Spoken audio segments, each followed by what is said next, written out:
So, willkommen zurück beim wahrscheinlich letzten Part, denn ich glaube, ich habe es vielleicht gelöst, wir werden sehen. Ich habe jetzt mehrere Theorien. Ich habe ein, zwei der Hilfssachen angeguckt und musste dann auf eine Theorie denken. Denn die eine sagte, wir sollen darauf achten, wer zwei Karten genommen hat. Darauf fallen Tiger und Horse, Snake und Sheep und Monkey und Rooster. Pig hat nämlich keinen genommen. Zuerst dachte ich an Snake und Sheep, weil die für mich Sinn machen, weil Snake war ziemlich suspicious die ganze Zeit. Aber ich habe mich dann noch mal ein bisschen umgeguckt hier. Vor allem habe ich mir dann die ganzen den Timetable angeguckt von Matthäus Case. Und die Sache ist, Snake war eigentlich nie im Raum. Also er war im Raum, einmal kurz. Aber nicht lange. Und Sheep war auch nur einmal im Raum. Aber erst nachdem bereits Rooster da war. Und Rooster war auch der Meinung, dass der Typ nicht da war, der Amadeus. Deswegen, ich werde es versuchen mit den beiden. Aber mein anderer Plan ist dann Rooster und Monkey? Was für mich keinen Sinn ergibt. Weil ich weiß nicht, was Monkey mit der ganzen Sache zu tun haben soll. Das verstehe ich halt nicht. Aber das sind die einzigen Sachen, die für mich Sinn ergeben. So ein bisschen. Deswegen fange ich mal mit dem Snake und Sheep Sachen. I understand. I had it. Okay, fangen wir an. Okay. Jemand, der die angetötet hat, ist Snake. Weil er war. Nee, warte, Sheep. Let me finish. The room stayed silent. I still had control. Do you want to know how the reason why this person killed us two? It's simple. Because they're the mastermind? Traitor? Mastermind. Traitor? Mastermind. Macht mehr Sinn. That's right. They're the person behind this very game, the Zodiac Bit. They're the cat. And you know what else? Nein, das ist so total Bullshit, glaube ich. Anscheinend haben sie das auch gemacht. They were also the two culprits behind the Zodiac Race. I realize that's what they claim. But to understand everything, you also need to understand where this all started. You need to understand the truth of Amadeus Bone's murder. There's something that we've been missing about it. Somebody we've been missing. Who's been missing? The real killer? Aaron Morris didn't kill Amadeus Bowen. No, the culprit is one Mr. X. I suppose the question then is, who is Mr. X? Well, I tell you. Somebody in this room? It was somebody in this very room. Now, I'll explain how that all fits together. The room was oddly silent. Were they all stunned by my brilliant deductions? I turned back around to find that the room was empty. Oh nein, nicht schon wieder. What? Hey, everybody, where did you go? Hold on, I wasn't done putting everything together.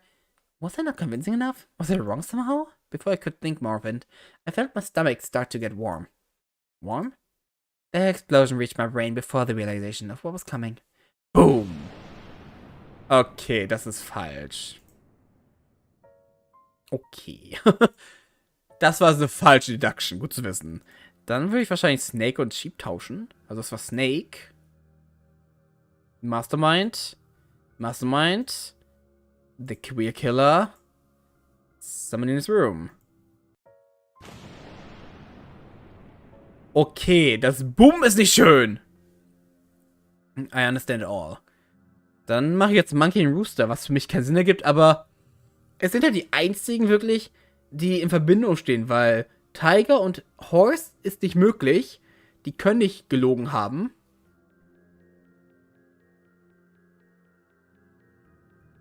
Das geht nicht. Das kann nicht sein. Oder? Warte.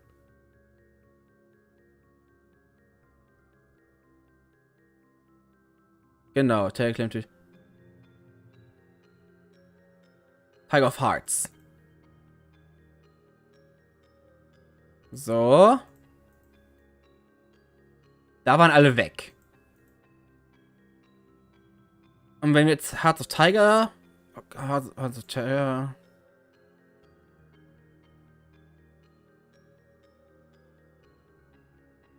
Obwohl, wäre auch möglich. Nee. Was hat nochmal Horse gemacht? Bunny.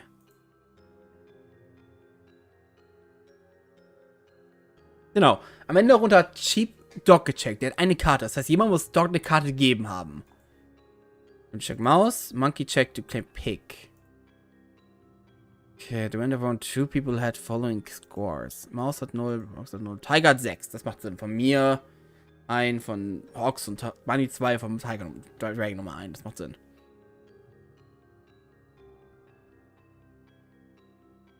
Doc hat -1. Hat er die vielleicht doch von Horst bekommen?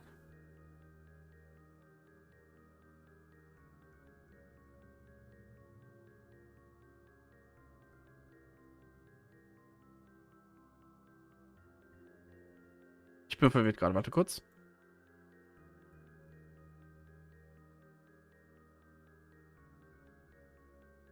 Nee. Nee. Weil das macht ja keinen Sinn. Ich meine, Horst war drinne, ja. Sheep got to her desk. Aber das war ja bevor er gestorben ist, anscheinend.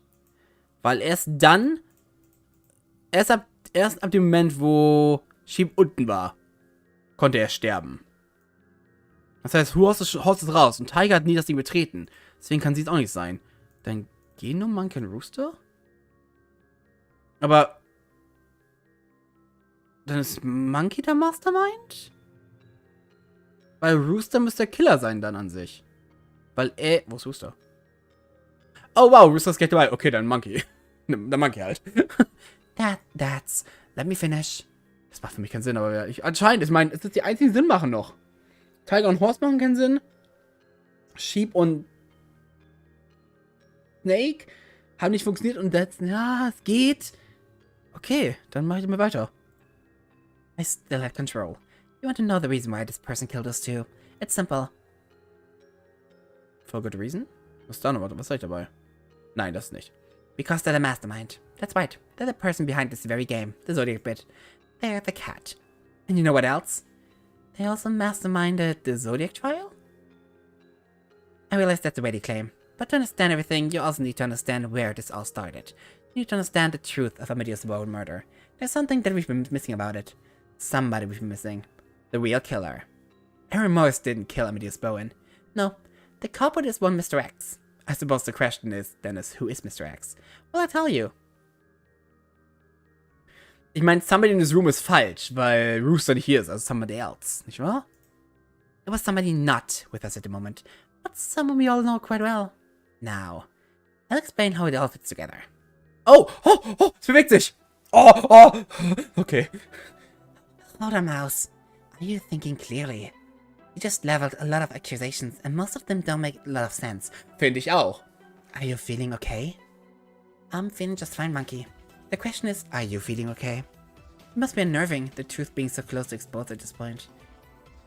Oh, Mouse, please. I beg you to calm down. Do your breathing exercises.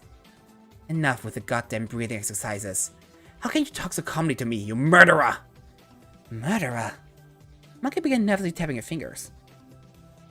Mouse, please, I'm begging you, listen to me. What would your father say? Do you think he'd think you were correct? I'm just trying to save you from the shame of being wrong. I'm right. I am. I have evidence. Do you really? Or do you have theories? Your father had evidence. He was correct. But emulating him and being wrong, that'll just bring you shame. I'm not going to. I'm right, damn it. I am. I said this, but for some reason my energy was being sapped.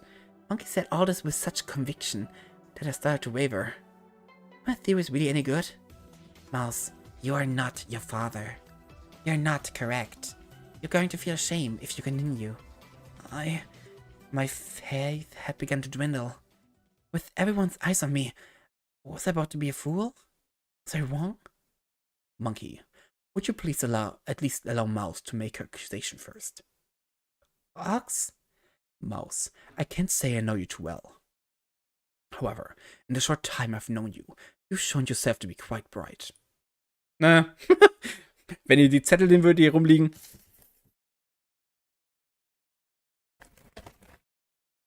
Nicht wirklich. If you're convinced that Monkey is the culprit, then make your reasoning known. Frankly, nothing Monkey has said should have swayed that conviction. It was barely a coherent point. Yeah, you're right, Ox. So can it, Monkey. If you're innocent, you should let me speak. So this is how it shall... Oh! Oh, monkey! So this is how it shall be. Interesting. Very well then. I'll listen to what you have to say. But Mouse, you're accusing me of something quite heinous. To be so cruel to a friend. Surely your logic is airtight, right? If it isn't, I'll be sure to point it out. Monkey? I'm sorry. I'm still interrupting you. Please, be heard. Okay, I will. Good. It's good to be heard. But then, I'll listen to what you have to say. Like you already suggested, let's start at the top. You claim that somebody other than Aaron Morris murdered Amadeus Bowen. Somebody not in this room. So tell us, who is this mysterious murderer? Okay then, let's begin. Amadeus Bowen's murderer, and your co-conspirator, is none other than a rooster. Rooster? Mouse, are you sure about this? Hold on, that's a bit absurd about all this. Rooster? Mouse, I'm serious. Are you okay? Oh, quit it with this gaslighting shtick. I'm not falling for it. I'm not gaslighting you at all. Just concerned that you're making such questionable theories. You sound like how Brian did. But I said I hear you out, so I will. I have to wonder how you go about proving that an absolute buffoon like Rooster somehow managed to commit the crime of the decade while avoiding the detection. So go on. It's actually not too complicated when you think about it. Oh really? First off, let's give Rooster credit. He's a lot smarter than he comes across. He's a hell of an actor. He had been stalking Bowen for a while, vaguely aware of what he had been doing. And on the day he got an appointment with the man, he figured it was a perfect opportunity. The night before, he swiped Bowen's MasterCard in the bar's restroom. What's this? How do you intend to make such a claim? Surely Rooster couldn't pull off something like that. Monkey's right, Mouse. Monkey's right, Mouse. How could he take the wallet, pull out the MasterCard, and put it back in Bowen's pocket in the restroom? He never had to do all of that. He simply swapped Bowen's wallet with one of his own. A wallet of his own? Like I said, a lot of preparation went into this. This wallet of Rooster will become relevant later, but for now, let's just leave it as this was how Rooster got his hands on the MasterCard. The following day, he used his MasterCard before climbing up the stairs to enter the security room and mess things up. Then he went upstairs and was directed to the right waiting room. There, another appointment for Bowen was waiting. However, he needed to get away. So, he feigned illness to get to the restroom right before Sheep would go down to the first floor to get breakfast as usual. In the bathroom, Rooster finally put the first of his many devious tricks into play. The wallet he swapped with Bowen had a speaker installed in it. Through that speaker, he intimidated Bowen, talking about how he had proof on Bowen's blackmailing schemes. This was likely a bluff. Rooster probably only had generic suspicions about Bowen's actions, brought on by how Bowen was blackmailing his parents. Yep, ich hatte keinen Plan davon, aber cool, gehen wir aber mit damit. Yeah, ich hatte nur Process of Elimination. Process of Elimination. However, Rooster was a good enough actor to convince Amadeus Bowen that he was in trouble. Rooster ordered Bowen to do something in his office first, then to open his office window and make his way to the storage room by climbing onto the windows. Now, hold on just a moment, Mouse. Surely you're aware of how absurd this all sounds. How could you possibly know this much? I don't. A lot of this is guesswork. Yeah. The details of various places could be completely wrong. I'm just weaving a narrative. I'm not vouching for it to be honest and authentic. Even still, Mouse, you're not making sense. Amadeus Bowen isn't a man who would climb across windowsills just because a random voice told him to. There's creativity and there's absurdity. That's... Now, Monkey, what do you have against creativity? How boring would theirs be if they were creative? Snake? Apologies for stealing your spotlight, Mouse. Just thought I'd chime in. To Monkey's point, I imagine Bowen wasn't in the habit of such things hopping across windowsills. However, if he felt like his entire livelihood was being threatened, some minor physical exertion is fairly meaningless. More importantly, it wasn't a 300-foot top, it was a second-story building. Bowen's a man of still in shape. Something like this was nothing. Right, Snake's exactly right. So then, Rooster then went to meet Bowen in the storage closet. Snake, you're still signing off on this? You were on watch, right? Surely you would have seen Rooster through the window. Not at all. The thing is, the windows have a fatal flaw. If you straddle the wall door is attached to, then duck under the window, you can evade their line of sight rather easily. Oh! Thinking about it, yes, Mouse is correct. If Rooster moved like that, he quite easily could have gotten out of my sight. Seriously? Fine. Well then, what next? Rooster confronted Bowen in the dark closet. There, he intimidated Bowen into doing two key things. Afterwards, Rooster had no use for him. It was time for Rooster to move on with the murder part of his murder plot. He took out a metal wire he had brought, wrapped it around Bowen's throat, and began to strangle him. However, this is when something happened that Rooster couldn't expect. Bowen took out the golden knife he always kept on him and tried to fight back. I can't imagine this was particularly effective, but Bowen had probably able to nick Rooster, get him blood on the knife. But then Bowen finally passed out, having been choked out well enough. Time for Rooster to begin the cover up. He locked the storage room window. He confiscated the knife with a damning bit of DNA evidence on it. He swapped his own phony wallet back with Bowen's original wallet, and most importantly, he dragged Bowen's body and stuffed it in a snake's large hollow statue. Okay, das habe ich vielleicht gedacht. Muss ich sagen. Das habe ich vielleicht noch im Kopf gehabt, weil ich wusste, er hat gemeint, dass die Statue hohl von innen ist. Das würde Sinn machen, ja. You're not suggesting. Indeed I am. After putting the body there, Rooster put cardboard under the body and placed it on the dolly. Rooster had done a lot of research before coming to this appointment. This statue being here was entirely within his calculations. Finally, Rooster slipped out of the storage room and exited the restroom, returning to the guest room. In the guest room, Rooster used Bowen's phone right in front of Tiger's eyes to bring Morris to Bowen's office. I know what's coming up. How will you attempt to rationalize this, I wonder? I'll be honest, I also don't quite know how Rooster managed to pull it off. However, when Morris walked in, he heard a pre-recorded message that Rooster made Bowen give in the storage room into his phone microphone. A pre-recorded message, huh? Good theory, Mouse. Still unique as always. But how was this message played to Mr. Morris? Remember, no calls were made, the speakers were only connected to the computer, no files were deleted. That's, well, there's gotta be some answer, right? Some answer? I thought you were going to supply that answer, Mouse. I have an idea, actually. Go for it, sheep. Well, I know this sounds kind of dumb, but if Rooster was really prepared, he could have done something like grabbing his own initious-looking website. So then, before Bowen left through the window, Rooster told him to open the website but minimize his screen. At a glance, the website could look normal. It wouldn't raise any alarms if the police searched web history. However, since it was programmed by Rooster, it could secretly be used to play out live messages at a whim. Or something like that. A pre-programmed website? You people are getting absurd. You're right, it's absurd. But isn't that the point? The more ludicrous the plan, the harder it would be to imagine someone doing so crazy. Sheep's exactly right. Besides, this isn't the only solution. There are others outside-the-box ways of giving Morris the "you're fired" message without a trace. She's just raising one possibility. I see. Very helpful, Sheep. Thank you. Now then, what's next? I'm sure you're aware that after this, Morris drove away. And yet, a stack of cash with Bowen's fingerprints was found in his car. When you propose that got in there? Rooster could have done that before he arrived at the building. If I recall, Morris' car was cheap. It was the kind I might have. It wouldn't be hard to break in and plant the cash then. Oh my, even Horace is jumping to correct me. How sad.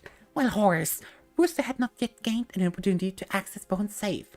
How do you explain that? He didn't need to. He probably just took a couple of the bills in Bowen's wallet and put it on top of the bottom of the stack. And voila, trick completed. Anyways, the delayed text then prompts Snake to bring the statue into Bowen's office. Like Snake mentioned, it was heavier than expected, because there was a full corpse inside.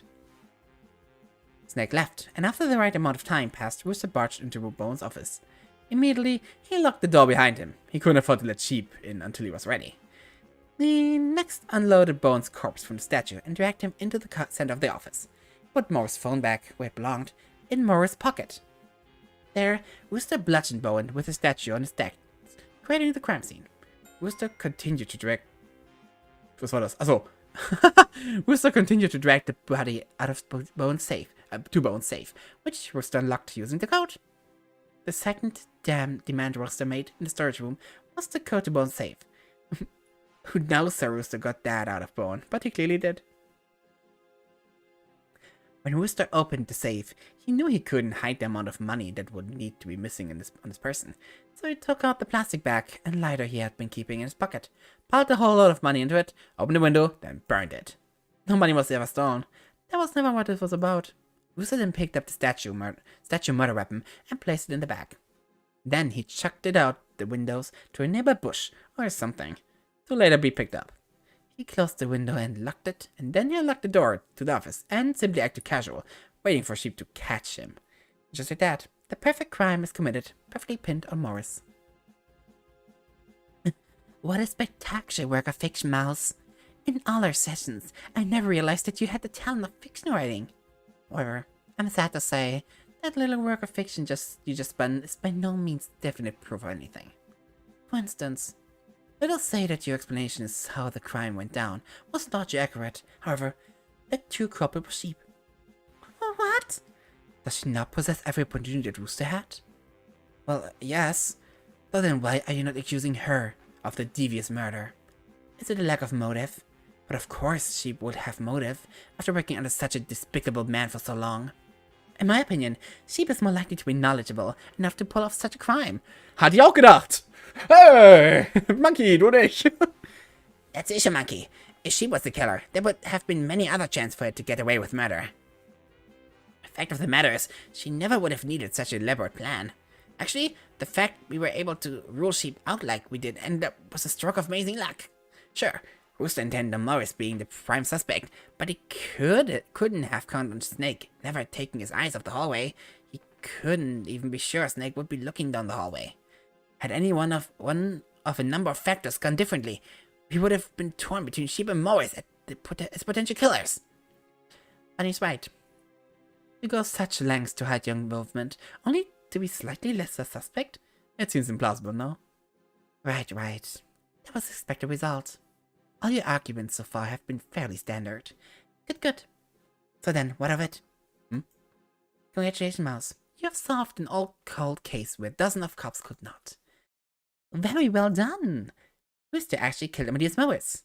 What does this have to do with me at all? It has to do with you because he was your partner in crime in setting up the Zodiac Race. Perhaps he was the original impetus for it all. Oh, it wasn't Brian's idea? Not initially.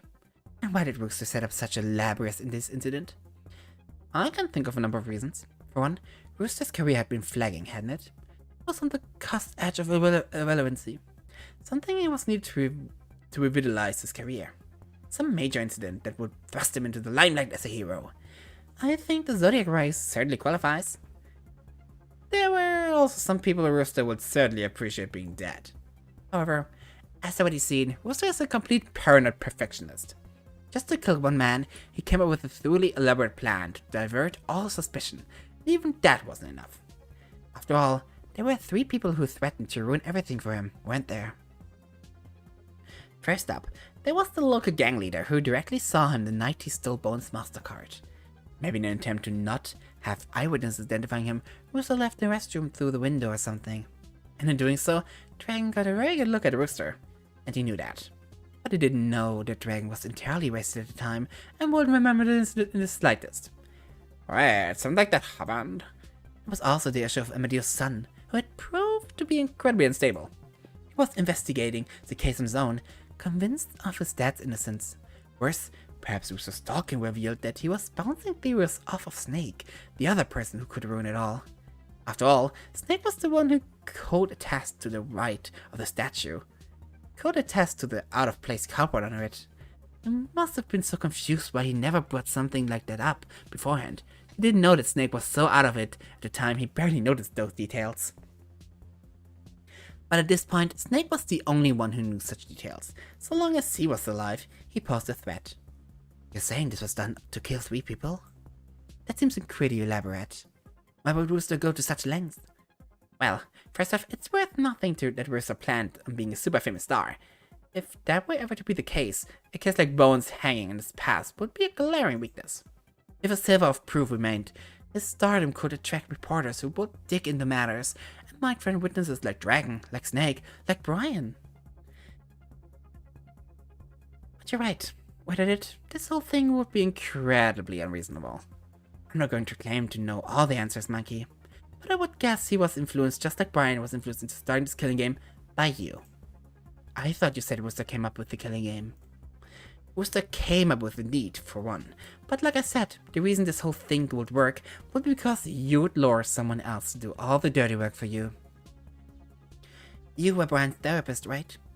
It was no mistake that he wound up the way he did, was it? You led him there. You didn't discourage fantasies like the Zodiac Race. In fact, you were his accomplice in setting all that up, weren't you? And once he had gone so far as to prepare things like the colors, the coding for it, all, you knew it was time to strike. The reason why a bunch of more deserving people weren't thrown in the death game was because you needed to leave room for 5 people. Yourself, Rooster, Snake, Dragon, and me. And you? And me. For whatever reason, you had decided I was also someone that needed to be involved in all of this. For whatever reason, you also decided it would be another person you'd have to clean up after. You know your logic is strong when you have to start it with for whatever reason. And surely Brian would have objected to this, no? He would have. Which was why, before you could hold your own personal voir dire, you actually killed Brian long before the actual Zodiac Race could start. Through poison, perhaps? Ah yes, with poison. You caught me. But in all seriousness, expect anyone to believe this? In case you forgot, Rooster and I were participants. How could we be hosting a game like that? In case you forgot, the majority of the game was automated, with many messages pre-recorded. Perhaps the trickiest part was during the big speech at the beginning, with everyone caught together. It was crucial you established early that this thing was being puppeteered by someone else. Someone was alive. So you showed a little feed of Brian's corpse, with his face covered in a mask, and with his butterfly tattoo meaningfully exposed. But in setting it up, you asked for us to do one key thing, one thing that was awfully unnecessary, that never really came back up again. We were supposed to all sit down, face the screen, and put back on our animal masks. It is my belief then that you had customly rigged it so that once you put your animal mask on, Monkey, a small microphone inside the mask, or perhaps in your collar, was put through a voice filter and played on the speakers. That is why you set things up the way you did. But if that was the case, you surely would have heard me speaking. You might not have. No, you definitely not would have. I don't think so. I wasn't sitting that far from the group. Then you were whispering, weren't you? You whispered, but the program raised your volume. I always thought the Jade Emperor's intonations was off. I wouldn't suppose you had any proof of this claim, Mouse. Oh, of course I do! Isn't it odd that you were the only one not to speak a word during the Jade Emperor speech? Mouse, that is not proof of anything. Apologies, but I wasn't feeling particularly chatty at the time. Fine. It doesn't prove anything other than the possibility that I'm right. Still, that's enough. Anyways, from there you made sure that between you and Rooster, at least one of you was usually away from the group. You managed to get the game through the custom map, each of you having a phone. More to the point, a lot of the game was run automatically. However, when you tried to set it up where you kill both Dragon and Snake, making it seem like they had operated each other's tablets, you weren't able to make a move. That's because Doc had Bunny gather everybody and put you both in constant surveillance. I find it funny that my co-conspirator, the one you think was equally behind all of this, is now dead. Does it not act as some point in my favor? Not really. After all, he wasn't behind this game. Nor was Brian, or some other third party. You were. Oh. I can't claim to know where you did it, Monkey. If I had to guess, you had simply gotten a taste of hosting something like this, and you did it for some sick sort of enjoyment. Whatever the case, maybe you didn't inform Rooster of what you were doing beforehand, which is why he reacted so poorly. And you established that this was being run by a third party early on by using the opposite trick than what you used to last time. In fact, this time you were the only person to interact with the cat, because the cat warmed up the device strapped around your chest and threatened everyone else to be silent. Of course she made everyone else be silent. You couldn't reveal that there was nobody on the other end of the microphone. That little interaction you had with the cat, pure theater. We caught it and rehearsed. And what next? Are you going to claim that I used my position as mastermind to rig the game? You didn't exactly explicitly break the rules, but like Snake, you definitely played a rigged game. You grabbed die Tiger Clubs. Warte. Karten, da. Okay, Clubs und Spades. Okay, das passt. Okay, das passt. And Rooster took the Tiger of Spades. He didn't know that he had actually gotten it at the time, though. But some point in round 2, you secretly told him to give his card to Dog. Scared of being revealed, he complied. Okay, also er seine Karte an Dog geben. Meanwhile, you discarded your Tiger Clubs back into the communion table. That's the only way the actions of the game could be explained. The deception of a pair of traitors. After all, the rest of us clearly all did what we said, or else Tiger wouldn't have 6-1 at the end of round 2. Mouse, I thought we agreed that the traitor killed Pig. But Bunny can attest for me for my whereabouts when Pig was killed, can't you, Bunny? I can, but... So you see, you mistake Mouse. You might be accounted for when we heard a scream. But that wasn't Pig's scream. It was just some recording of a scream on a timer, right? Pig's body was in front of a computer. Being the mastermind of the game, it should have been possible to exit the program, access the internet, get a random woman screaming a sound effect, and set it to play in a number of minutes. I think Pig's death was a tragic accident. She could have saved us all, but while she was hacking the computer, you happened to notice what she was doing. I noticed what she was doing? Wouldn't she have locked the door before getting to work? She might have just not known the door had a dumb lock. I mean, I would have missed that. Exactly. Pig was surprisingly smart, but she was also kind of dumb in some ways too. I think she just started hacking without thinking to lock the door, perhaps without even thinking to close it. When you discovered what she was doing, you knew she needed to be stopped. So you silently approached her from behind, rolled up her sleeves, and slit her throat. Ah! You covered her mouth to stop her from making noise. Of course you could have just stopped there, but as I've shown, you're really not the type to just leave good enough alone. Why have a clean murder when you can create a mystery? First, you made the murder weapon look like the golden knife from Doc's boot, perhaps to disguise the murder weapon. Was it possible that the actual thing that killed her was not Doc's golden knife, but Amadeus? I don't know. What I do know is that you then set up the scene we were to discover. You started by tapping down the windows and shutting off the lights. Then you emptied the bookshelf and moved it. And then, most importantly, you leaned it against the yardstick you stuck through the crack between the door and its hinges. A yardstick?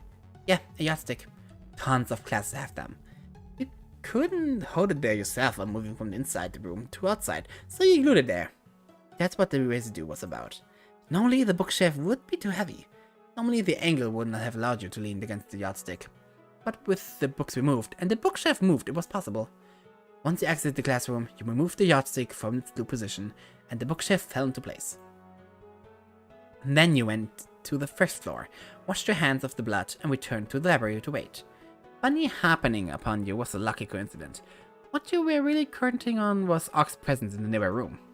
When the scream occurred, you ran out, and a small group formed around the door. Being the last to enter the room, you were able to apply glue to it as you entered.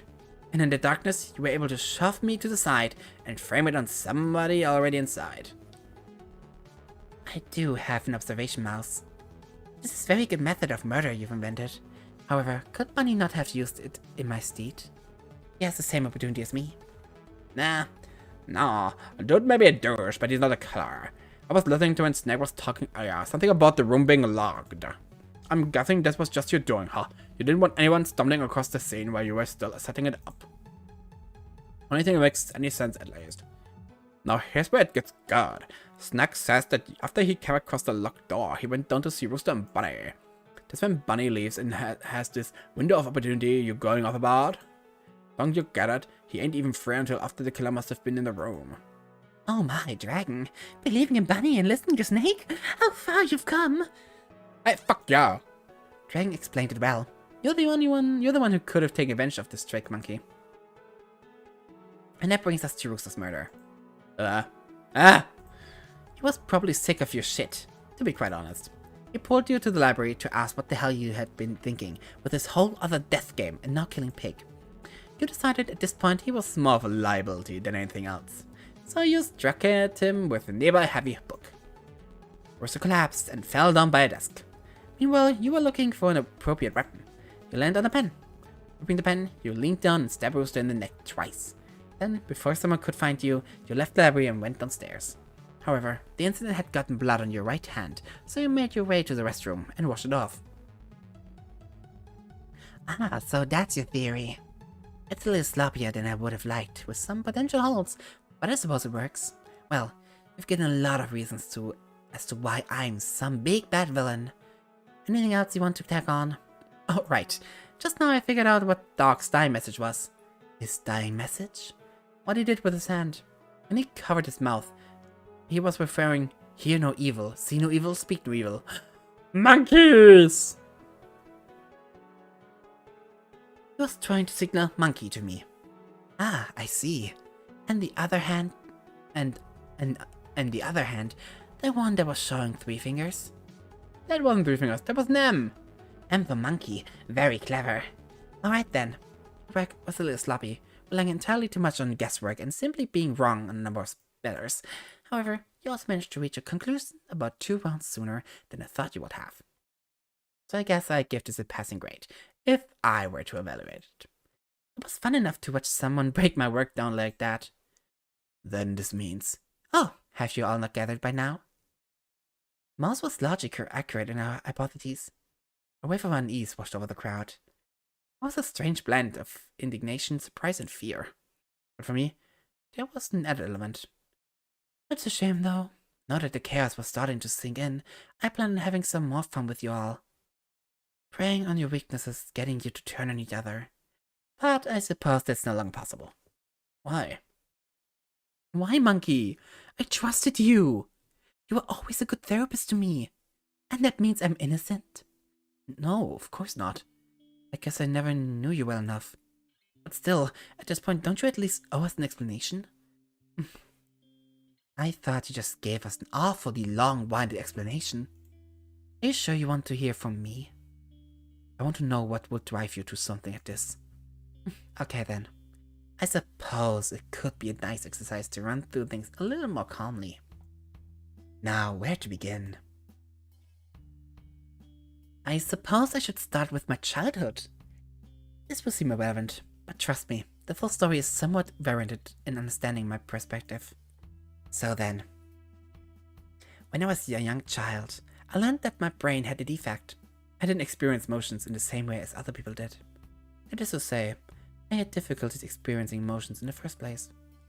I learned pretty quickly that my reactions weren't like the others, that I was viewed differently than the others. To remedy that, I got better at leaving my emotions on all the time. For a time, that was perfectly suitable. I was able to blend in, more or less. However, that was just one aspect of my life. The problem came with my parents. My incredibly overbearing parents. My parents, who controlled every aspect of my life. You could be generous and say they were worried about my life, since my brain worked so differently. But I know that no matter what, they would have acted this way they did. That's just who they are. I know now that that's simply how things were. They were like that through forces beyond their control. The end product of all this was that I lived an extremely controlled life, devoid of much freedom or autonomy at all. Luckily for me and them, I turned out to be something of a prodigy. I chalked it up to a side effect of my unique brain chemistry. When I finally went off to college, it felt like I could finally breathe fresh air. Unfortunately, that didn't last for so long. Very soon after getting there, I found myself in a relationship with a rather despicable man. Certainly, from the outside, he seemed a suitable partner. However, he was by most metrics what one would consider an abusive boyfriend. Incredibly controlling. Our relationship was anything but healthy. However, at that time, I wasn't able to see things clearly. I wasn't mature enough. And I had gotten rather good at keeping my emotions on all the time, which also colored things. We went out for a time. He eventually broke up with me. I was too emotional. Having rather thoroughly opened myself up, this blow came like a dagger. It was the first time in my life I learned what it was like to really feel upset. Needless to say, I was not in a good state. And then at that time, I had a rather fateful encounter. Hey, are you alright? Because it kinda looks shit. Right at my lowest point, I met a rooster. I wasn't exactly the most reassuring person in the world, but it's clear he tried. Seriously? The guy seems like a total asshole. Type that needs to take a little walk down a long pier. That's not how the saying goes. Say the species. They evolve over time. Anyway, look at it like this. You're finally free. Free? Yeah. You've no constraints anymore. You do whatever you want. Follow your passions unfettered. I suppose that's a way of looking at things. It's the only way of looking at things. Take me for instance. I'm going to be a famous actor one day. It's just a fact. But if we were stuck answering to boring people all the time, we didn't know what they were talking about. I wouldn't reach my goal until I was like an old man or something. Don't get me wrong. There can be some kick-ass roles for old men, true. But that's a lot more of a niche market. They're more often mentor figures or some shit. Am I making myself clear there? In a way, yes. Talking with him actually helped me out quite a bit. It recalibrated me, as it were. From there, I got my priorities in check. Firstly, I had learned from this whole experience that it was far preferable to keep my emotions square turned off. I also decided the rooster was right. I needed to find a direction in life. Something I actually aspired towards. I settled on studying psychology. After all, the way the brain worked had always fascinated me, since mine didn't quite work the same way as everyone else's. It didn't take long for me to get the handle on things. Once you read through all the literature on the subject, you get the gist of things pretty quickly. Humans are a lot simpler than people like to admit. You hear so often about people doing illogical things when they're emotional, that you couldn't count on people to act in the way you expected when feelings were involved. But that's a reductionist point of view. Human behavior is actually incredibly methodically and predictable. It's just that the logic it operates on isn't as straightforward or universal as most types of logic. Each brain's logic is its own world, but most of these logic resembled each other, and you could learn the patterns without too much work. Eventually, I became a therapist. It wasn't hard. I lived a serviceable life, but it felt as though I was missing something. There was some emptiness to it all, like going through the motions. Until years later, I met Rooster. He was doing worse than when I had met him last. He was doing worse than when I had met him last, but perhaps that's to be expected. Before, he was a youth with dreams. After, he had gone through a few flagging years. But he was far from giving up, not even close. He felt the need to reconnect, so I accommodated him. As I got to know more about him, I realized that despite initial appearances, he was worthwhile. He was a lot more clever than he first appeared to be. He carried a certain type of charisma. He was the son of a rather rich family. Most importantly, watching his acting, it was clear he actually had real talent. He might not have yet made it big, but it was a matter of time before his career picked up, especially for someone as passionate as him. And so, I thought he would be worthwhile to keep around in the long term. Dealing with someone as simplistic as him, it was remarkably easy to make him loyal. Once he truly fell in love, though, and once I had convinced him he could trust me, he had a rather major confession to make to me. I had the feeling something was up with him, but I didn't know what it was until that night. So, I don't know how to really say this. I lived a pretty privileged life. I get that. My parents were filthy rich, and they supported my passion fully. However, I ended up having to cut ties with them. It turns out they were doing some real shady shit. They were using their influence to prop up legalization being passed in our city that I just couldn't get behind. It was entirely against my morals. We got in a big fight and, well, it ended pretty poorly. In an instant, I was cut off from them. It was pretty rough. I had spent my entire life able to pretty much do what I wanted when I wanted. And all of that sudden, I was completely cut off from the control. Obviously, I got through it. Somewhat, that is. Work's still tough. Still uncomfortable living at such low standard of living. Eventually, in another argument with them, I learned something. It wasn't actually my parents' fault. They didn't want to do what they were doing. No, it was all Amadeus Bowen's fault. Amadeus Bowen? You mean that man that... So you see where this is going. I looked more into it. I hired a private investigator. It turns out that dude is total sleazebag. I'm spotty on the details, but I think he's got a massive blackmail ring going on. I was already angry at him for being a dick to me, and I was trying to get work from him, but to learn that not only was he a huge villain, but he was responsible for my fall from heaven, I couldn't forgive him. I knew what I needed to do. So, to cut a long story short, I murdered him and pinned it on somebody else entirely. You have to believe me, though. I didn't intend for Aaron Morris to get executed. Yeah, I put a lot of evidence on him, but how was I supposed to know that the body would be found so quickly? That there'd be such an airtight witness at the scene. I certainly didn't think they'd give the guy the death penalty for a single murder. Doesn't even seem like something you should be allowed to do as a judge, much less something you tend to do. I don't regret killing Amadeus Bowen. He was scum that need to be vanquished. But Aaron Morris is so vase on me. He clutches my heart. He lingers behind me. He knows what I did. It reminds me that I can never be redeemed. I was already well aware of this case. Namely because I had just received a client of one Brian Morris. Surely this must be fate. It didn't take much to calm Morris down, to reassure him he did nothing wrong. When he regained a more stable composure, he talked about things in more detail. He mentioned how he got a cut from Amadeus with his weird knife that he had smuggled out. About how he still keeps the knife buried to this day. He talked about how, after seeing the MasterCard from Amadeus in the bar, some gang member went up to him and straight up complimented him for the theft. He had been caught red-handed. He talked about how Aaron's son was convinced that the killer was still out there. That he was doing a dangerous amount of digging. He talked about how the artist who moved his body must have noticed things that were odd. Somehow they didn't come out in the police report, but there was no way the artist wouldn't have noticed the oddities. He talked about sleepless nights, knowing that if he were to ever become a star, these people would be loose ends he could never take his mind off. Loose ends that could reveal his sins. It was then that I had the idea. Why not make use of my client connection? Surely it would be a thrilling, thrifting task to convince someone as unstable as Brian into handling those loose ends himself. Luring someone so unstable into doing such drastic actions would force the police to publicly double down on Aaron's guilt, regardless of the truth.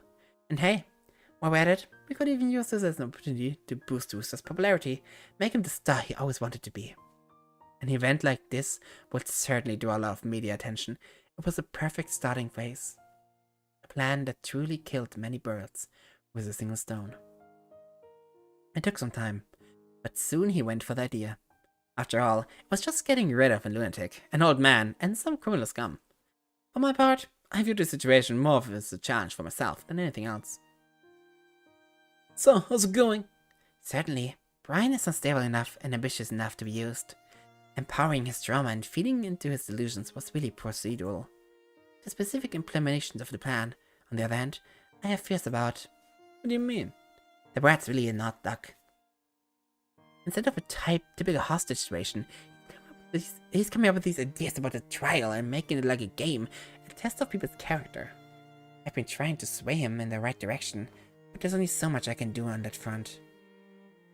Ultimately, it has to be his idea. That's the whole point of this operation. That's the only way it'd be alright, it'd be airtight. So, the plan's not working? No, the plan can certainly work. It's just going to be a bit more delicate to get the outcome we want to occur cleanly. More time passed. How's progress doing? Well, things are definitely going forward, one way or the other. I'm worried though, even if we take control of things, even with the two of us both in the building, will we be able to guide the group enough so that things work out the way we want it? Even if we do, wouldn't it be a little obvious if we were the ones who made all the important decisions? Well, what are you suggesting? Why not take advantage of another client connection I found? Turns out the daughter of Aaron Morris' defense attorney has also been seeing me.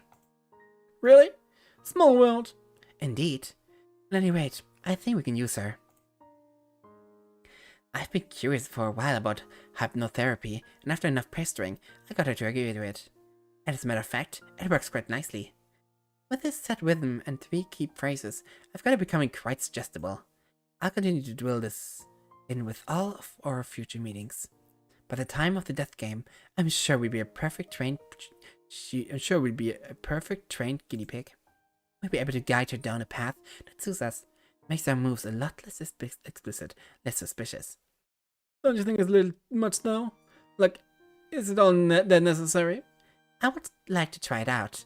Ever since I had the idea, I couldn't stop thinking about the experiment. The idea of being able to control another human being so directly. It filled me with an emotion I hadn't felt before. Self-reflecting, I would wager that something about my upbringing and trauma combined with my unique brain chemistry had combined to give me a disposition where being in control of others gave me fetish-sized pleasure. That speculation though, I need to analyze on my own psychos a little more before I could say anything indefinitely. That seemed like a waste of time. I mean, if you think it's a good idea, this is kinda extemporaneous and all. Brilliant. Of course, such an experiment would leave another loose end. So it'd probably be for the best to also settle that matter. Huh? Pay it no mind. From there, things went smoothly. Eventually, I got a full scoop of what the game would actually be. I shuffled through dozens of scenarios until I found one that would be the most reliable. Then we went forward with a plan. I won't bore you with the details, Mouse. Mouse could probably theorize the bulk of them anyways. The point is, we put the plan in action. And words can't describe how exhilarating it felt, having control of so many lives at the push of a button. Watching everybody push themselves to the limit, playing out exactly how I planned it. Well, I guess not everything went according to plan. Talk was a pebble in my shoe. But even that, in its own way, was a type of fun I've never experienced before. I'm fully aware that this isn't a rational response to this sort of thing. Needless to say, I have developed several mental disorders which have morphed my motivations quite entirely away from those a reasonable human would have. But just because I value different things doesn't make me value them any less. If anything, I learned of a unique pleasure that most could never experience. It's sad Rooster couldn't see it that way. What the hell, Jay? I've been looking for a good opportunity to get work with you.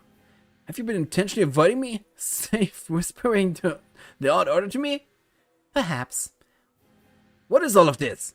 It's exactly what it looks like. A game I set up. Why? What possible purpose could there be in this? And why you have to kill Pig? How was that needed in any way? Rooster, you were the one who encouraged me so long ago to pursue my passions, were you not? This is simply that. Huh? Look, let me start from the beginning. Ethan, you remember what Doc showed us the other day, no? Huh? He showed how that golden knife had a hidey hole. Seeing that, I figured like you likely never knew about that.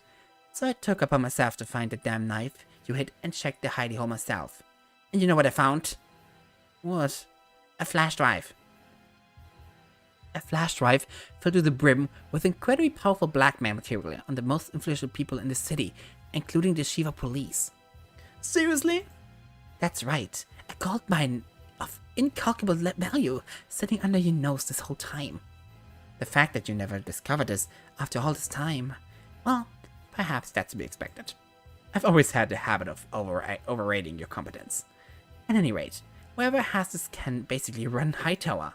With this, I can do whatever I want. Oliver, the police force, those with influence, they all dance to my song and now. You know what this means.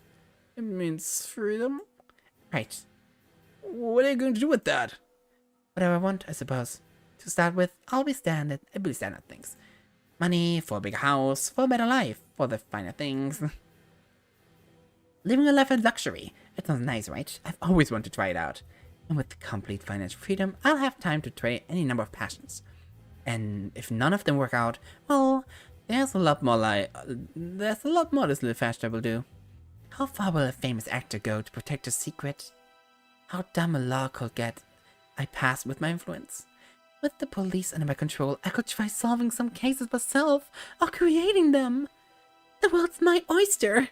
I'll have to be careful, of course. There are quite a few opportunities for all of this to turn on its head.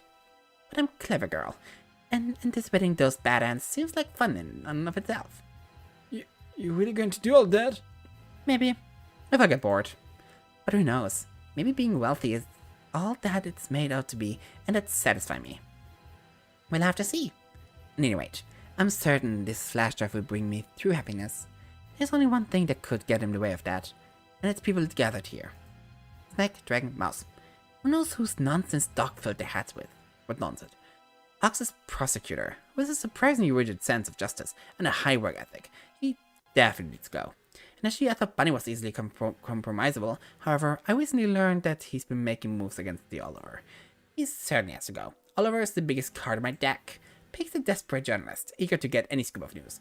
She came close to uncovering things before. She could easily do it again.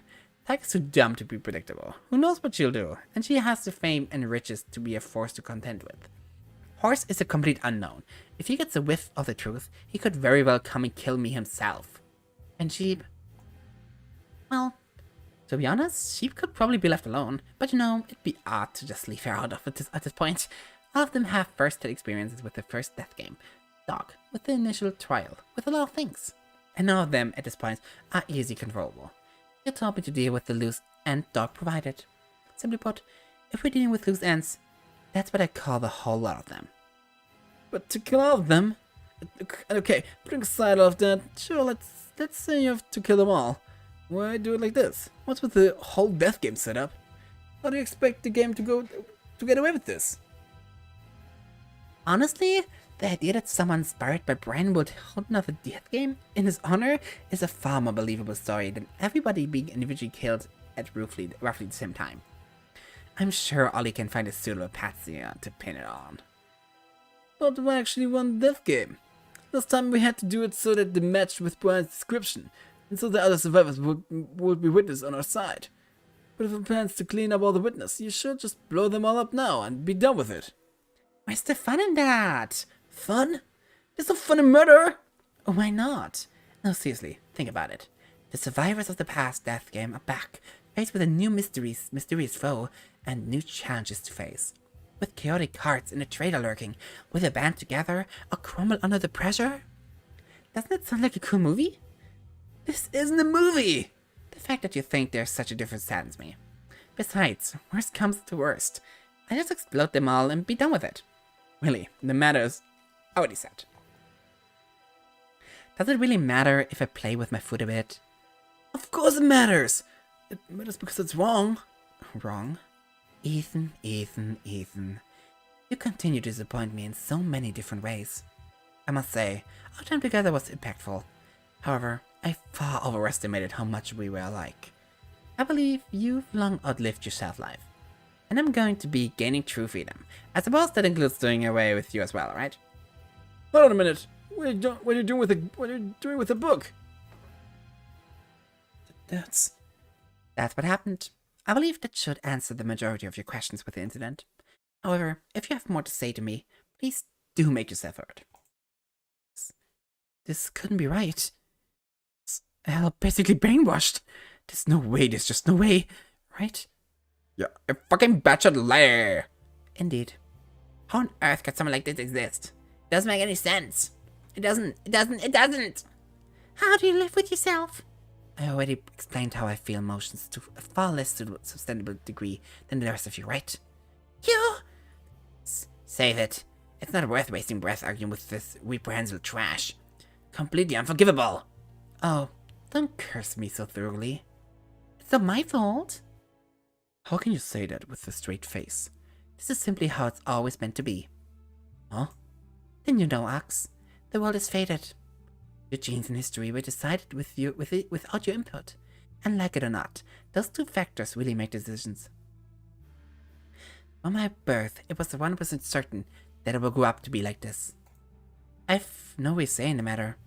So if you're to curse anyone, curse God for the hands that he dealt you all. You're saying that you have no real control of your actions? Not in a grand sense, no. Then I have to ask, how are you getting any pleasure from controlling us in these death games? By your own logic, you still aren't really in control, goddess. That's... For the first time, it looked as though Monkey had been caught off guard. At any rate, we really are facing an issue. You've got your hands on Amadeus' blackmail flash drive yet? So this incident isn't ending here. With your taste of blood awakened, and with the city safely in your pocket, you intend to continue playing with innocent people's lives until you are eventually caught or killed. Oh, don't just be too quick, Snake. Like I said, I plan to start with some nice, peaceful living. But you know, well, we'll see. They say being rich doesn't make you happy, after all. We can't let that happen. Oh, but I'm afraid you must. It's a shame that this game is going to have such an abrupt ending, but I guess that's the risk you take when you try and get clever and act as one of the participants. Believe me, it's a mistake I won't make again. But for now, don't despair. I needn't just execute the lot of you here now. I'll also allow any of you to join me to become one of my helpers. After all, the more of you that make it out of your life, the easier my job will be to explain all of this. You... Horse stood up. To the side, Snake whispered something to Dragon. You think you can just do whatever you want? Consequences be damned! You think I wouldn't give my life to slay a monster like you? You think that you truly can predict nothing? Oh god, mein Hals. Horse rushed forward, swinging a fist at Monkey. Monkey didn't panic, however. Instead, out of sleeve came a long metal rod. That rod intercepted the horse's swing. The sound of Horse's cry and the crackling of electricity rang through the classroom. Oh, don't worry, Horse. Your little temper tantrum was all well accounted for. Ugh. But are you sure you want to kill me? Isn't there someone else who should be handling this? Horse faltered, looking down. But then he grinned. No, I think I can do this by myself! Immediately, Horse slammed his fist down, aiming at Monkey's head. He didn't hit Monkey's head, however. He hit Monkey's steak knife, which he had pulled out from seemingly nowhere. As Horse recoiled, Monkey quickly pulled the knife out Horse's arm, moving it forwards to slash him across the gut twice. Horse roared, off kilter, and collapsed backwards onto the ground. Even the attack you chose to use, entirely expected. But then again, am I surprised? We're a pawn, the piece with the fewest number of moves available to them. Monkey then took a phone out of a pocket. I can think of a few others who might want to start acting irrationally. If you value lives, I refrain from using such violence. Don't forget who controls your life. With a confident smile, Monkey walked out of the classroom. Many people want to stop her, but her attention was diverted to as she ran to Horse. Hey, hold on! Took off her sweater, using it to address Horse's wounds. She looked over him with a grim decision. Don't worry, those wounds weren't fatal. You all take care of Monkey. Make sure Horse pulled through this. And she moves accordingly as well. And she moves accordingly as well. Only Monkey hadn't fully left, rather she was simply standing outside the classroom, using this injury to cowardly excuse herself from the responsibility of dealing with the threat. But then again, perhaps she couldn't handle failing to properly address someone's wounds again. And wait, she pulled a pen from out of her pocket and wildly flung it at Monkey. Monkey caught her with a calm look on her face. They began to walk away. The group went after her, though nobody seemed to know what the game plan was. Still, we all stood in the hallway looking at her. She stood back at us, waiting patiently, holding her phone in the air. Her fingers circled around the button and that I couldn't read from her. Here, I could guess what it meant, though. The first to step forward was Snake. I'm not sure if your offer is genuine, Monkey. Of course it is. Well then, I'd be happy to join you. Snake? Forgive me, Mouse, but it's not like I have much of a choice in the matter. Our options are limited, so I now stand with the powerful. Besides, helping her with the blackmail job could be quite interesting. Done right, there could be a beauty in these experiments. I have some editorial notes on how the future you could... That does not, you asshole. In a rage, Dragon stepped forward. Without a second thought, he swung a metal bag at one of Snake's back legs. Ah! I knew you were a selfish asshole, but I never thought this in you. Maybe I can't hurt Monkey, but I can sure as hell set an example to potential traitors. Dragon stepped down on Snake's left hand, then swung the bat down his left arm. He heard the sound of bones crack. Ich hab gedacht, dass nur sie reinlegen möchte eigentlich. Ah! Alright, look at this. This is what happens when you sell your soul to the devil. In a rage, she swung hard at Snake's right side. Again, the bat heavily impacted Snake's right arm. Ah! Snake fell to all fours. In a beautiful flow, however, Dragon immediately spun around and changed her target from Snake to Monkey's left arm, the one holding the phone. In response, Monkey jabbed Dragon in the stomach with a kettle prod, sending her flying, her back landing on the floor. Fuck! Dragon, you absolute moron! I was obviously going to betray her! What? My, what a comedy of errors. I'd be laughing if it weren't entirely what I thought would happen.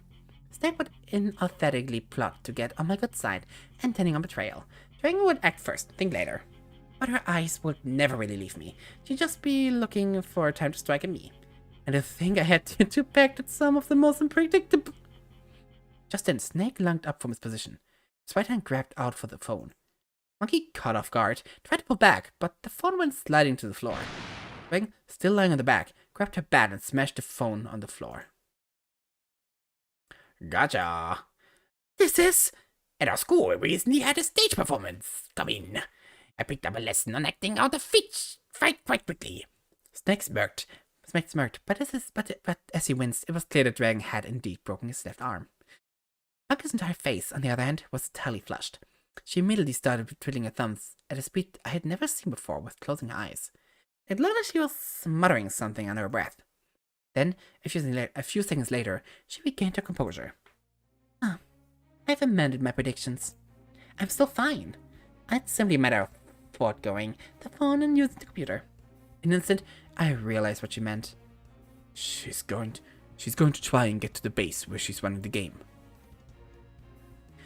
However, as Ox shouted this out, Maggie reached under her sweatshirt and with a bit of difficulty pulled out a metallic stick. I realized that this was part of the contraption strapped to all our chests. But Monkey was able to undo this piece from a bomb. Wait, there were bombs strapped to their chest? As I realized what this meant, Monkey flipped the switch on the cylinder and threw it up to the ceiling. She then immediately began to run down the hallway. We started to follow her, but were pushed back by the immediate explosion that occurred as the cylinder hit the ceiling. It was a pretty minor explosion, all things considered. Definitely not the full force of the blast that could incinerate our chest at any moment. But it was enough to do a number of the building's structural integrity. The ceiling began to collapse when Tiger leaped in front of us and held up our arms. He began to shield us as the debris began to fall. Hurry! Get through here! We didn't need to be told twice. Ox, Bunny, and I ran off forwards as Tiger stood in place, attempting to prevent the entire building from falling on itself. I was grateful for what she did, but I didn't have time to give thanks. I was sprinting towards Monkey at full speed, with Bunny and Ox by my side. If she was able to get to wherever she had kept the computer running this before, we caught up to her. No, I couldn't think about that. Besides, we were gaining on her. As much as Monkey could predict, she could think herself into running quicker. Up ahead, Monkey took a hard right, turned the corner where the staircase to the second floor was. Why was she?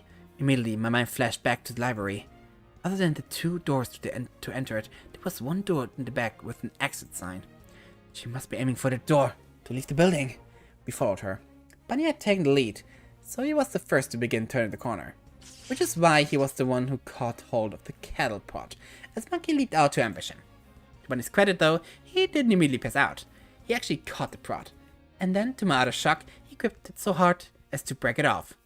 I had heard that cops need to pass pain tolerance tests before they go with the tasers, but this was something different. However, it's not like Bunny was Superman. And doing this feat, Bunny immediately and wordlessly fell back onto his back. Naturally, you'd be the quickest of the three. That's the most troublesome one handled. Without another word, Monkey resumed his sprint up the staircase. But through this ambush, Ox and I had all but caught up to her. We made our way up the double-layered staircase and prepared to run down the hallway. However, once again, as Ox began to turn left around the corner, Monkey jumped out at him, plunging a steak knife at his chest. Ox didn't have nearly the instinct that Bunny had. He took the blow squarely in the chest, then stumbled down the stairs, knife still in the chest. And you, the smart one, fell for the exact same trick. There really isn't any difference between a cop and a prosecutor. Again, Monkey calmly resumed running away. Ox! I'm fine, Mouse. She just got me in the side. More importantly, go after her. Right. Of course. Why did you stop to check if she was fine? I was the last one left. If I couldn't pull my weight, we'd all be dead soon enough. I ran faster than I ever had before. Like I thought, Monkey entered the library, and I went right after her. There in the library, Monkey turned towards me, catching her breath. I slowed down, also catching my breath. Please, Monkey, you don't have to do this. You're right, I don't. Then, seemingly out of nowhere, Monkey threw a jab right in my head. I was so blindsided by this that I caught the punch squarely in the face. I stabbed back to the wall. Tiger sacrificed herself in the explosion. Let Mouse, Ox, and Bunny through. Sacrificed the cattle rod to get rid of Bunny. Sacrificed the steak knife to get rid of Ox. In the end, Mouse alone will catch up to me. Oh, but she won't be able to stop me from walking out of the door to the nearby computer and entering a few simple keystrokes. I already told you, Mouse. I redid the calculations. This is a solved game, and your team loses. That couldn't be the case.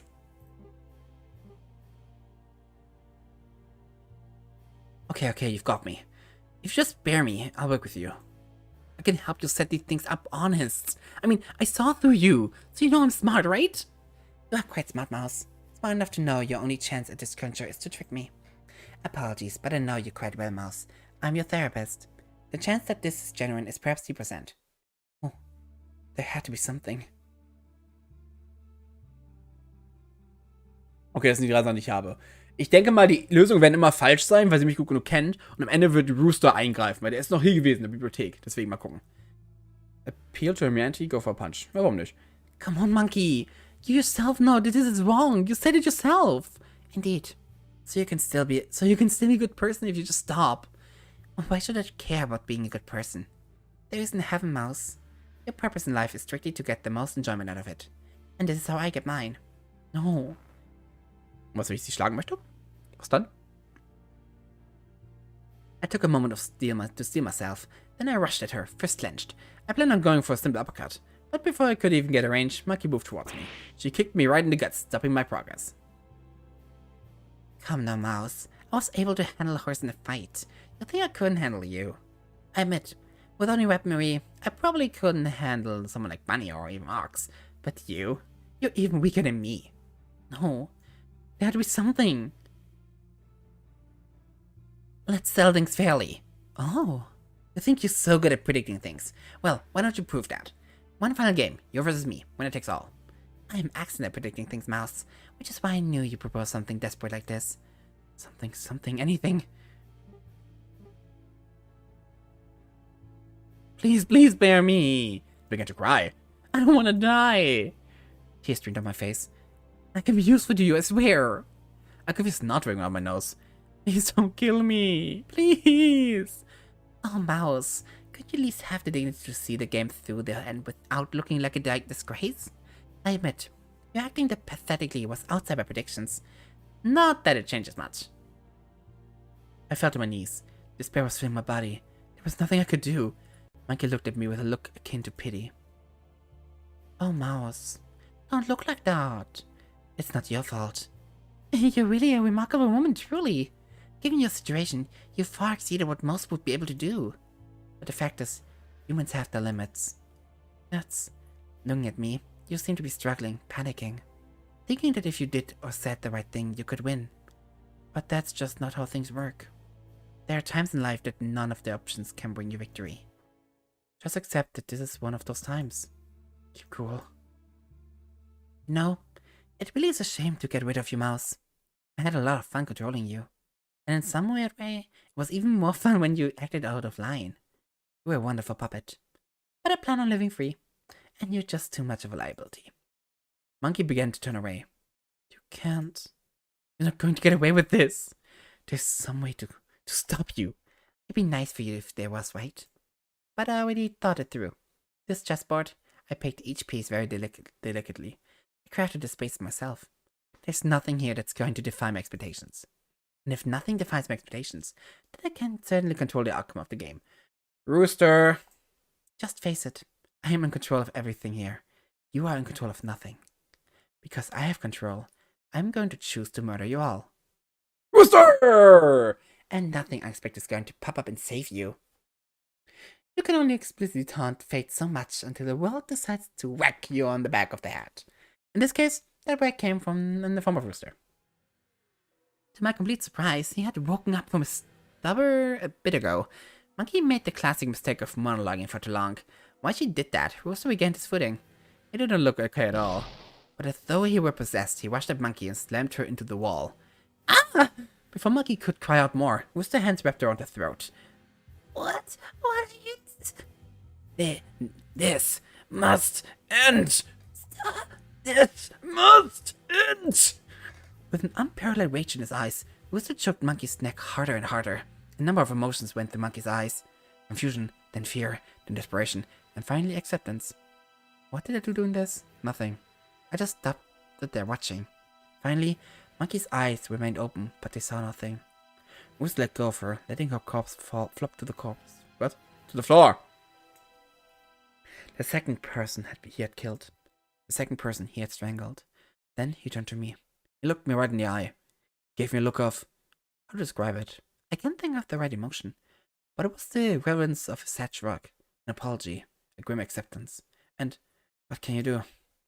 And then, without much ceremony, Rooster collapsed to the ground. He was far, far from recovered.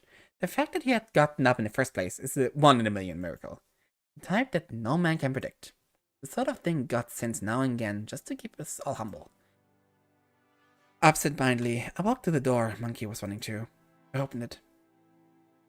And there, finally, for the first time in a long time, freedom. I wasn't moments away from dying. I could almost cry, but not yet. I looked over and saw a picnic table nearby. This door apparently led to the school's backyard. On the picnic table were a number of things. Of particular note, there was a laptop. That was probably what was running this whole thing. But there was something that caught my eyes even more. A small orange USB flash drive, there you blow it, sitting next to the computer. This was it, wasn't it? Media's legacy. The wood of it all. I picked the flash drive up, held the holy granite in my hand.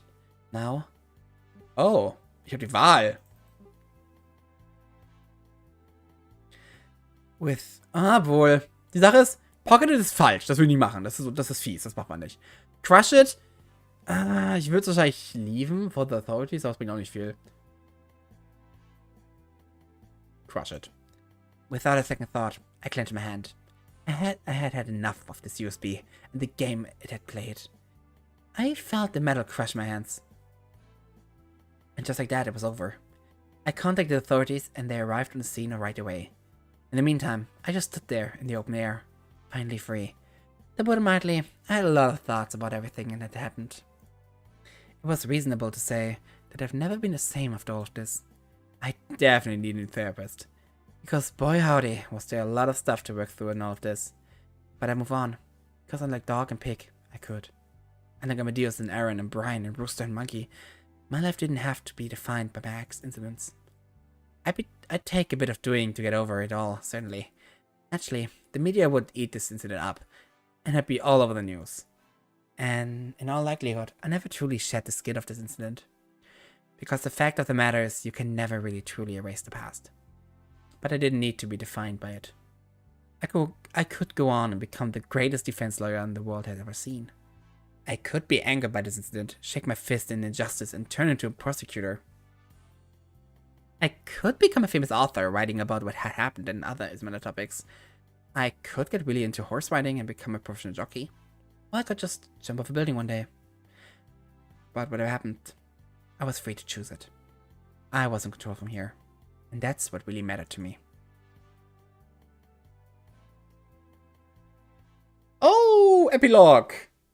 Many weeks later. Hey, nice place you have here. It isn't. Nice of you to stop by, Ox. I wasn't sure if I'd see you again. I don't know why you wouldn't. We did sort of go through a lot. Also, are you really going to still call me Ox even now?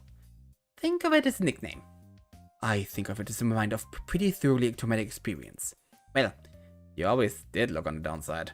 Anyway, what brings you here? There's no reason in particular. I just had some time off and wanted to see how you were doing, holding up, after the dust has really started to settle in. I'm living. Found myself a new therapist. Hopefully one that doesn't try to slowly brainwash me over time.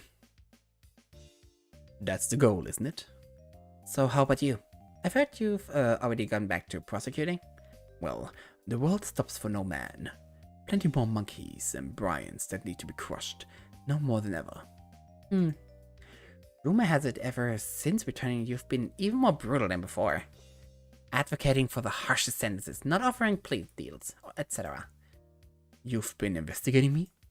I just looked a little into it. I was curious. Sue me. Anyways, did you hear about the news regarding Rooster? Oh yeah, he finally woke up, didn't he? Indeed. Honestly, after spending so long in intensive care, I thought he was a goner. Totally. I can't believe that botched job we cobbled together actually ended up saving him. You can never underestimate the human spirit. You can't. He's going to jail for probably the rest of his entire life. The case against him at present is actually surprisingly tenuous, should he not confess. But yes, I would still venture on a long-term imprisonment for him. That's probably for the best. Still, I can't say I don't feel at least a little bit bad for him. You do? I mean, he did end up saving us when all is said and done. And he was probably just as manipulated into being party of the whole thing as Brian was. I suppose. Still, I wouldn't have shed a tear had he not recovered. The funeral date for Dog and Pig is still being set. It's been a while. I think it's nice that Pig online popularity is sort of surging post-mortem.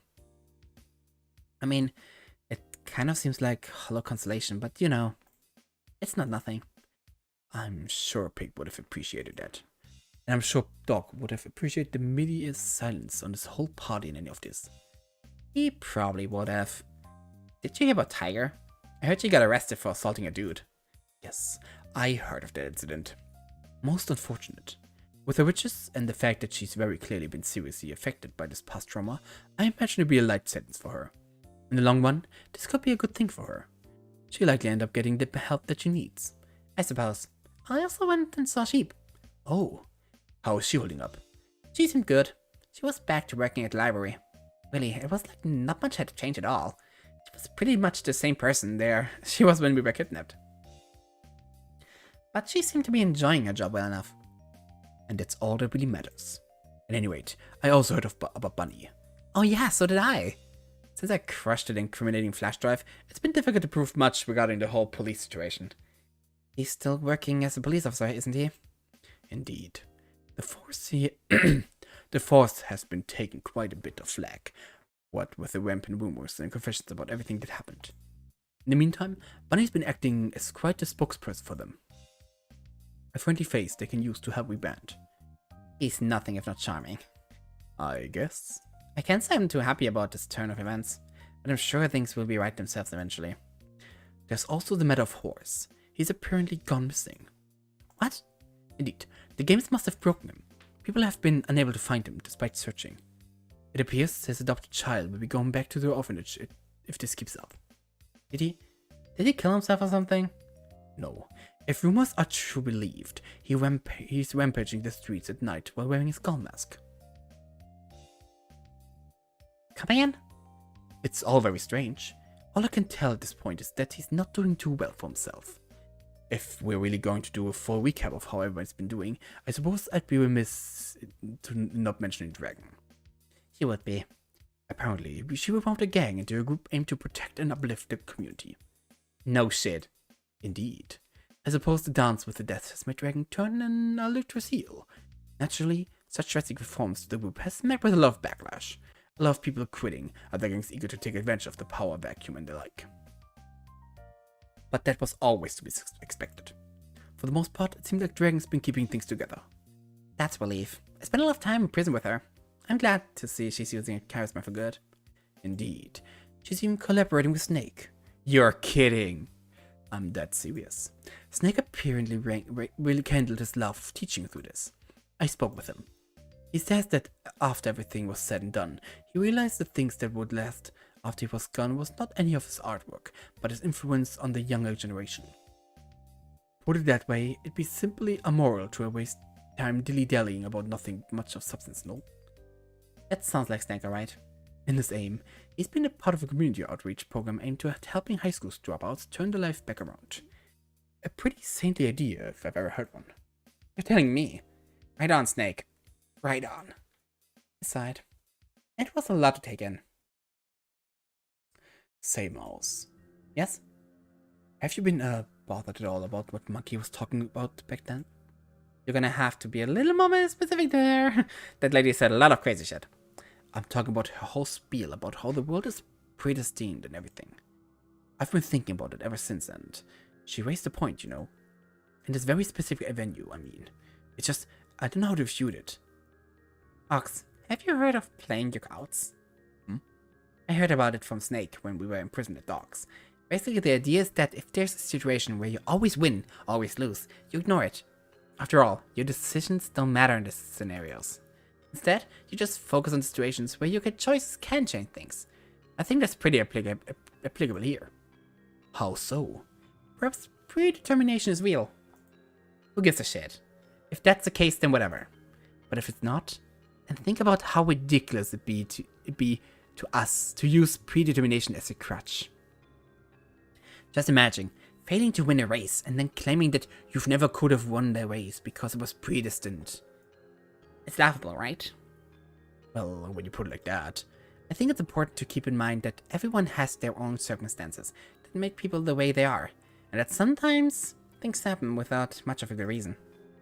That's all fine and good. But beyond that, the only use I can see for thinking about that type of stuff is just making yourself depressed. I don't know if I have true free will or whatever, but I know that I'm experiencing my life. I know that the choices I make are what will make my life better or worse. And that's really all that matters to me. It's kind of a dismissive way of thinking about it, though. Is that so wrong? Who's to say? I am. Then it isn't so wrong. Exactly. Standing there, my eyes wandered to the crushed USB still sitting on my desk. Evidently, so did Ox. I have to ask, Mouse, why'd you crush that thing? It must have had a ton of important information on it. Useful information. I sighed. I really wasn't in the mood to be lectured. I was just sick of it. That stupid little stick was the cause of so much frightening, so much suffering. I didn't want to be smart about it. I wanted it to be over. Well, it certainly is over now. Yeah, you're right. It's over. It's finally over. I couldn't say what the future had in store for me, or for Ox, or for anybody else. I couldn't say whether or not I had made the best decision in the past, or what I should have done. I couldn't say that this whole disaster wouldn't stick with me until the day I died. But at the very least, I could say, by destroying the Pandora's box once and for all, I killed the case once and for all. No one else would be tempted by its siren song. Now, all that was left was to bury the bodies it had left. And that was good enough for me. The Black Joker. There are infinite ways in the universe to live. This is merely one. No man has set a path that he must walk. But in the end, we all must make the choice of which.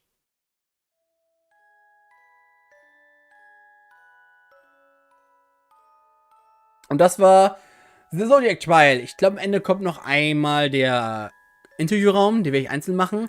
Aber, oh boy, das war eine lange Story und eine lange Geschichte.